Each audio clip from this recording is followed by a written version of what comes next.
Antoine aux sources.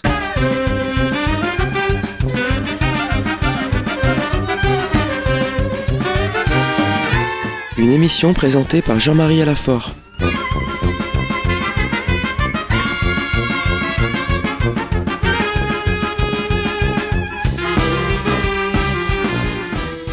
Tout a commencé à Jérusalem, la ville des prophètes et de la rédemption, où le Christ est mort pour rassembler dans l'unité les enfants de Dieu dispersés. En elle, tout homme est né, dit le psalmiste. En elle, tout chrétien y trouve ses racines et y découvre la richesse des traditions et des rites des églises qui la composent. L'esprit de la Pentecôte ne cesse de souffler depuis Jérusalem. La ville sainte se révèle être la mère de toutes les églises. Jérusalem, la cité du grand roi, ouvre ses richesses pour ceux qui savent écouter. Dans le cadre de notre série d'émissions sur les rois d'Israël, nous poursuivons cette semaine notre lecture du premier livre des rois. Et nous allons voir comment est-ce que Jéroboam, le premier roi d'Israël, va pécher lourdement et va commettre une idolâtrie irréparable.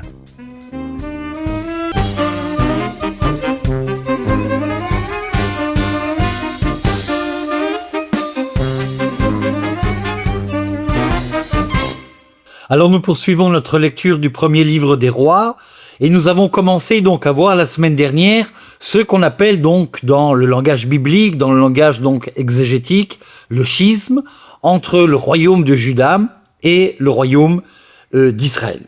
Alors nous avons vu donc que la cause de ce schisme, de cette séparation, c'est le péché de Salomon qui a multiplié donc les femmes, les concubines, et avec cette multiplication de femmes, il a fait entrer donc en terre de Jérusalem, en terre de Juda, l'idolâtrie. Dieu punit, non pas Salomon, mais son fils.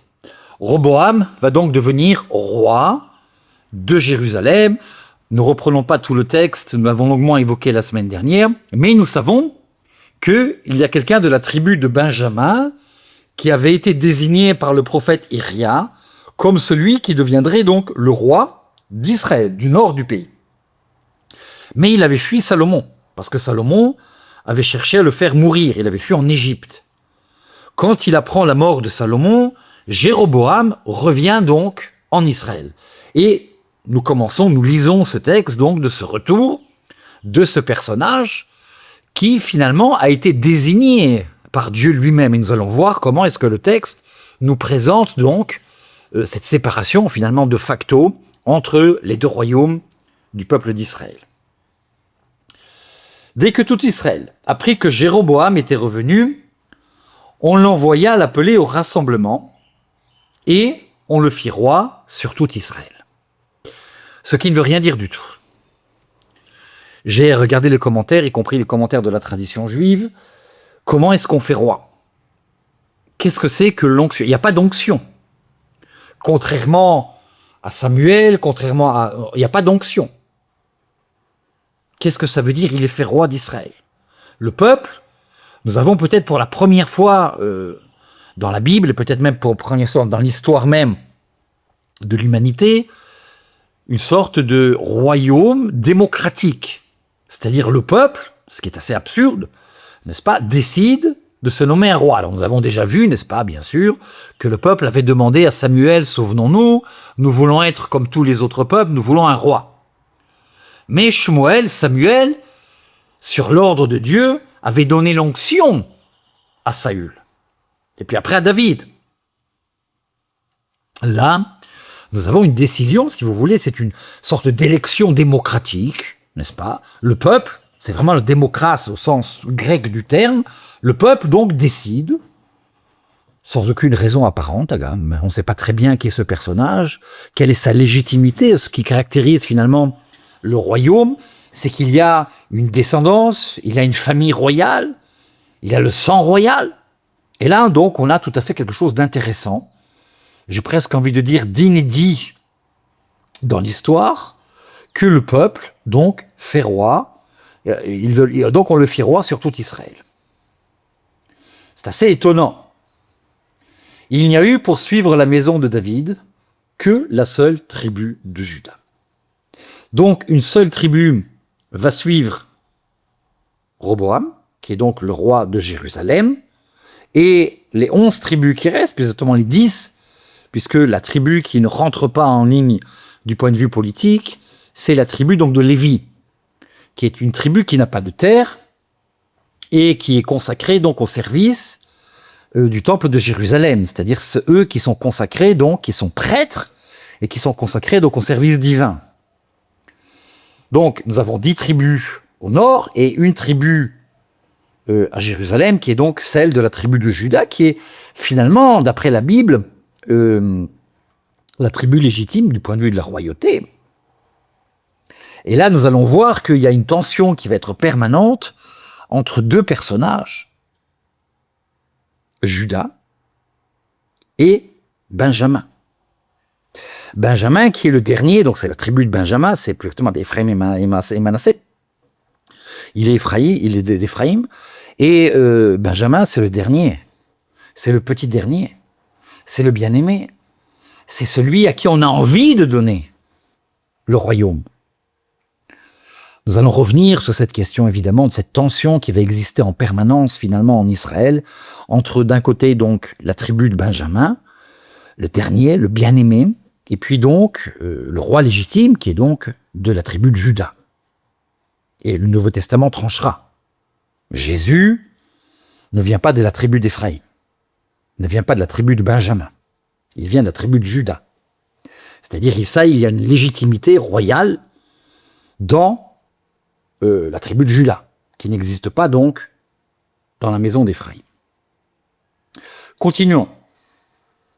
Roboam, arrivé à Jérusalem, et rassembla toute la maison de Juda et la tribu de Benjamin, soit 84 000 guerriers d'élite pour combattre la maison d'Israël. Alors là, nous avons bien une guerre qui va se préparer. Roboam ne veut pas perdre 10 tribus. Roboam ne veut pas perdre finalement l'immense royaume qu'avait construit Salomon son père. Salomon, c'est la stabilité, c'est la prospérité, c'est la puissance. Une puissance militaire, une puissance économique, une puissance administrative, nous l'avons longuement évoqué. Roboam, nous allons voir, c'est un roi sans aucune envergure. Il n'a pas de colonne vertébrale. C'est peut-être le grand péché, si on peut parler de péché, pour ce personnage étonnant. Donc, on prépare la guerre afin de combattre donc le royaume à Roboam, fils de Salomon. Je suis légitime. C'est moi qui suis légitime. Personne d'autre que moi n'est légitime. Mais la parole du Seigneur lui fut adressée à l'homme de Dieu. Alors, nous reprendrons ce personnage parce que c'est un personnage extrêmement intéressant que nous avons déjà évoqué, Shemaïa. Donc, homme de Dieu, ça veut dire prophète. C'est lui donc qui est chargé d'annoncer donc la parole de Dieu, Shemaïa. Shemaïa en hébreu, c'est Dieu écoute. C'est le même racine que Shema Israël, Shemaïa. Dieu écoute. Dis à Roboam, fils de Salomon, roi de Juda, à toute la maison de Juda et de Benjamin, ainsi qu'au reste du peuple. Ainsi parle le Seigneur. Vous ne devez pas monter au combat contre vos frères, les fils d'Israël. Que chacun retourne chez soi, car c'est moi qui ai provoqué cet événement. C'est-à-dire, il y a un schisme, il y a une séparation brutale entre 10 tribus, les 10 tribus et la tribu donc du sud, la tribu de Juda. Il y a véritablement une séparation, il y a une fracture, une cassure. Mais Dieu interdit la guerre fratricide. Vous ne combattrez pas entre vous. Vous ne vous tuerez pas. Vous êtes du même sang, vous êtes de la même famille, vous avez été élus par moi de la même manière. Il interdit la guerre. Que chacun retourne chez soi. C'est moi, très clairement, Dieu le dit, c'est moi qui ai provoqué cette rupture. Vous n'êtes pas responsable. Je suis le seul responsable de ce qui se déroule sous vos yeux.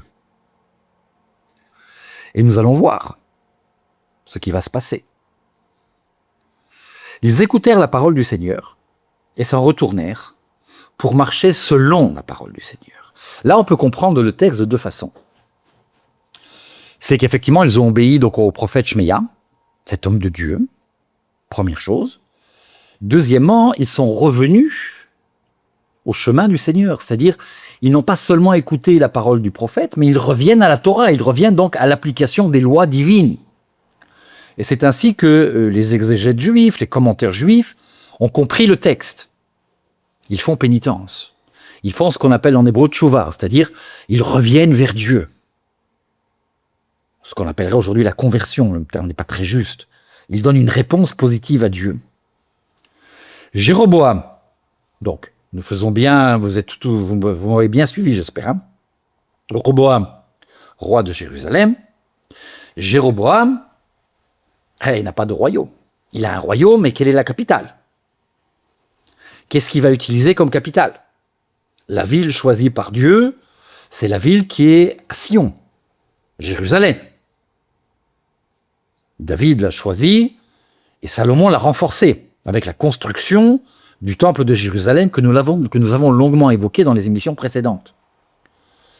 Donc Jéroboam devient roi d'Israël. Où va-t-il s'installer? Quelle va être finalement sa capitale et surtout donc son administration? Après tout, il n'a aucune expérience du pouvoir. Il n'est pas légitime en fin de parcours. Le peuple l'a couronné. Ok. Mais ça ne fait pas de lui un roi. Jéroboam dit en lui-même. C'est ça qui est intéressant. Alors, donc on aime avant. Et Jéroboam fortifia Sichem dans la montagne d'Éphraïm et s'y établit. Puis, il en sortit et fortifia Phénuel. La ville, la capitale, que nous connaissons ensuite, qu'on appelle donc Sichem, aujourd'hui c'est Naplouse, elle est connue également donc sous le nom de Naplouse, devient donc la capitale du royaume du Nord. C'est une ville qui aujourd'hui donc se situe, si vous voulez, en Samarie. C'est vraiment donc le cœur de la Samarie. Il se trouve donc dans cette ville qu'il fortifie, il fortifie donc Sichem. Les fouilles archéologiques qui ont été faites donc de très nombreuses fois d'ailleurs dans cette ville, confirment parfaitement donc la position stratégique et importante du point de vue administratif et du point de vue militaire de la ville de Sichem. Jéroboam dit en lui-même que les choses se présentent. Le royaume pourrait bien retourner à la maison de David. Donc il a peur. Il sait très bien en fin de parcours qu'il n'est pas légitime, qu'il a été couronné par le peuple, pas par un prophète ni par Dieu lui-même. Si le peuple continue à monter pour offrir des sacrifices dans la maison du Seigneur à Jérusalem, le cœur de ce peuple reviendra à son maître. Là, nous avons une stratégie politique qui est extrêmement intéressante, que nous retrouvons dans toute l'histoire de l'histoire de l'humanité. Une seule religion.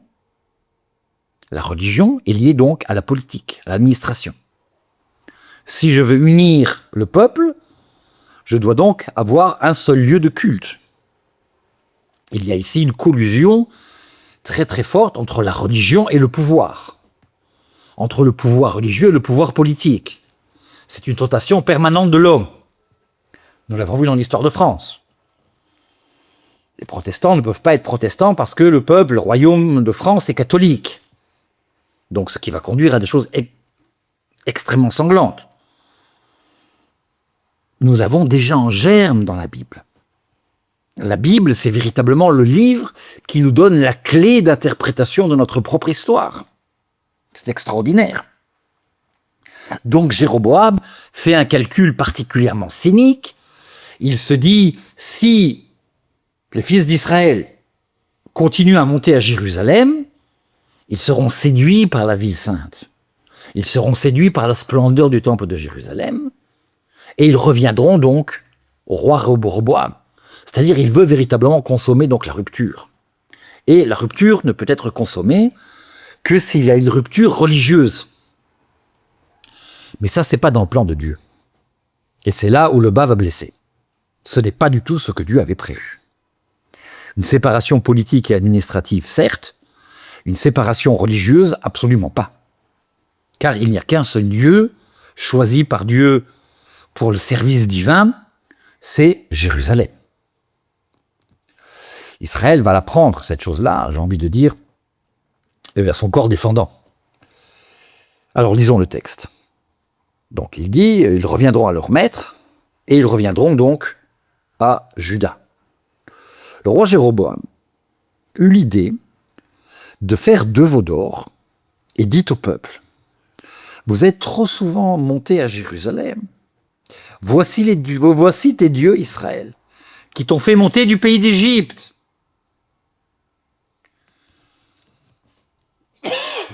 L'idolâtrie n'est jamais originale.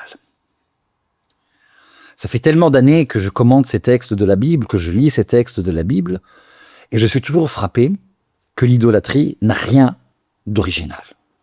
On revient toujours sur les mêmes, j'ai envie de dire, les mêmes structures, les mêmes formes de pensée, et même les mêmes formes d'image. Qu'est-ce qu'il fait? Il ne construit pas des chérubins, il aurait très bien pu le faire. Il construit des veaux d'or. Ça nous rappelle quand même quelque chose d'intéressant. Des veaux d'or. Parce que c'était l'image divine la plus développée au Proche-Orient ancien. Le veau était considéré comme un dieu. Jusque dans les civilisations orientales. Donc, il fait 2 dieux, des veaux. C'est absolument impensable, mais c'est ce qui va se passer. Et il va dire, regardez ces animaux, c'est eux qui vous ont fait monter du pays d'Égypte. On revient donc au péché du veau d'or. Il plaça l'un à Béthel, et l'autre, il l'installa à Dan. Alors là, il faut un tout petit peu penser. Béthel, c'est au sud du royaume d'Israël, assez proche de la frontière de Jérusalem, et Dan, c'est au nord. C'est vraiment aujourd'hui Dan, si vous voulez, pour ceux qui connaissent le pays, on est pratiquement donc au contrefort du plateau du Golan, c'est-à-dire on est pratiquement en Syrie.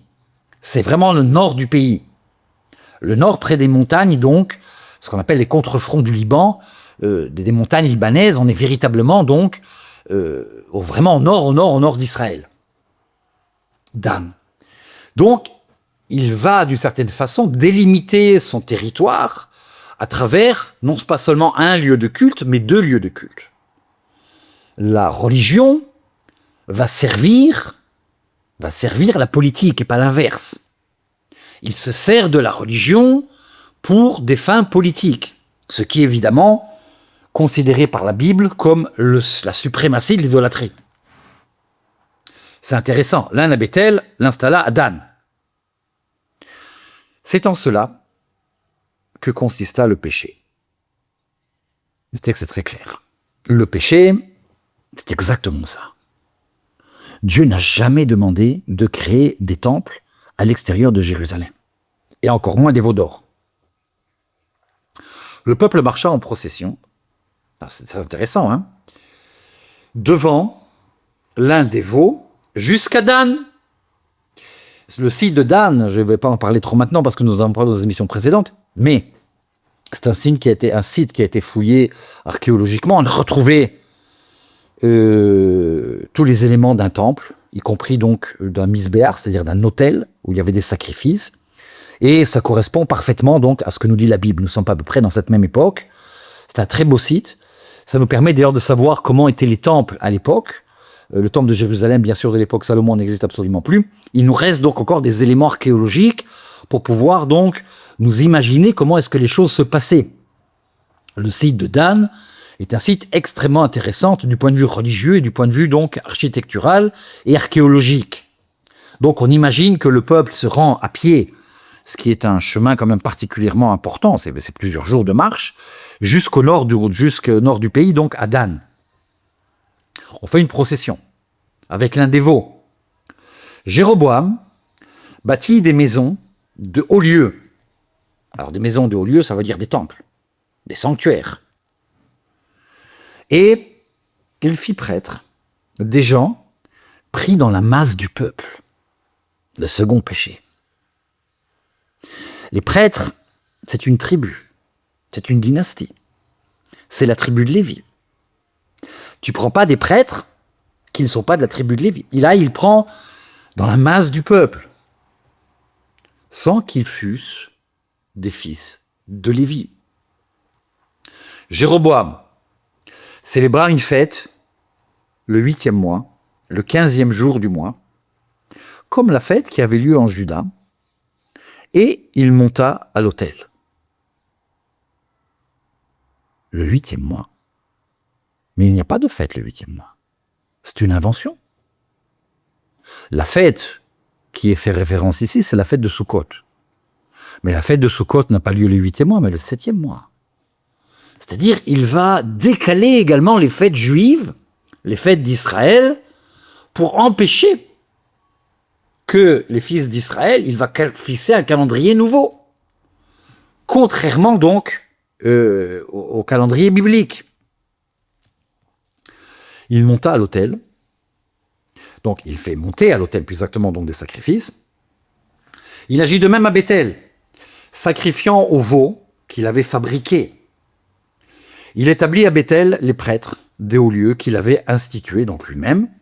Il monta à l'autel ce qu'il avait érigé à Béthel, le 15e jour du 8e mois, date qu'il avait fixée à son idée, parce qu'il n'y a pas de fête. Le 15e jour du 8e mois, ça n'existe pas. Il célébra une fête pour les fils d'Israël, et il monta à l'autel pour y brûler l'encens. Nous arrêtons là, et nous allons voir la semaine prochaine la conséquence de ce péché, qui est véritablement donc le sommet de l'idolâtrie. C'était Antoine aux Sources. Une émission présentée par Jean-Marie Alafort de Jérusalem.